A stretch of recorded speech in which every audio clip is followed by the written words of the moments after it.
Hello everyone and welcome back to another tutorial video. On this video we're going to be going over on how to connect a domain to your website.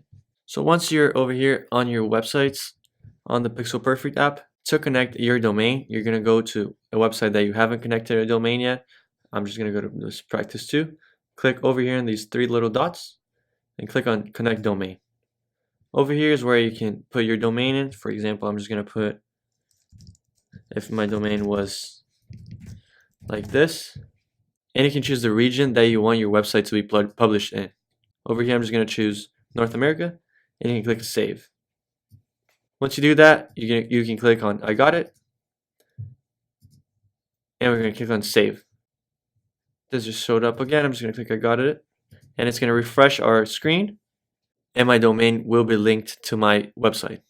As we can see over here, if I click on it, you can see let's connect domain if I want to, and we can also activate the SSL. This is going to be it for the video. Thank you for watching and have a great day.